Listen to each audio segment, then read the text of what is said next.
Hello everyone, my name is Justin Harris and this here is a new video for my class Business Model Research and Development. In this video I'm going to talk about the trending in the gaming industry, more tuned towards mobile gaming, which is what my studio is going to be focusing their titles around. Um, anyway, so for this assignment I was actually supposed to talk to a expert in the industry. Considering my area, I don't have a lot of pull for anybody in the game industry, especially like business owners or anything like that. And I had a very busy work week, so I didn't get to do a lot of research online per se. However, my job does put me face to face with a lot of important individuals. For example, this week I had Snap-on Tools at my job. I actually teched and helped set up their stage. So I got some FaceTime with some of the sales development guys, managers, team developers, things like that, and got to ask a few questions, nothing per se as an interview. But they did give me a lot of insight, and I will share it with you in this video.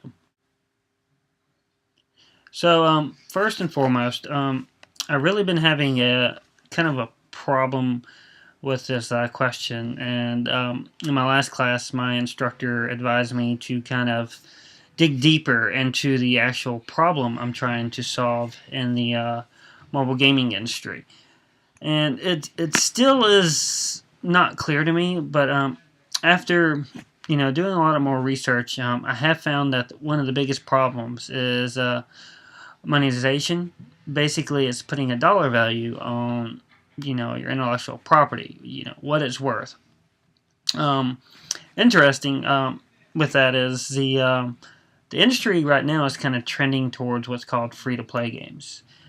Basically, these are free-to-download titles for the user, and the user's pretty much got full reign to the game, full content. It's not a trial, it's not a demo, it's not a beta, it's the actual full game. However, with these free-to-play titles, there are in-game purchases they can make, whether that's purchases for extra turns, items, levels, things like that. So that's kind of where things are trending right now. So let's go back to I was talking about earlier. I was able to actually talk to some of the guys at Snap-on Tools, and I'm talking the higher ups guys here that are in charge of the franchises, development, prototyping, things like that. I kind of asked them, how a company like Snap-on, how do they keep up with today's trends? Things are going more digital with technology and things like that, and what they told me was interesting. They said the way they solve problems and the way they figure out what customers want is just actually by asking them. They are doing some interesting things. They're doing straight digital POS systems from iPads. They're putting these in their actual mobile trucks that they use to roll around and merchandise their equipment to shop owners, things like that. They're making it a lot more accessible and easy for them. I can actually, take that towards my company. How can I make my games accessible for the end user? From everything from downloading the title to getting support on the title. What to do if they have an issue. Whether it's a crash or bugs or it just doesn't work for the particular device. There's a lot of things that go into, the end user, making the customer happy. So back to my experience with Snap-on Tools for this week. The really cool thing is I got to actually, because I'm an AV tech, I actually got to sit through their whole meeting because I was required to run it.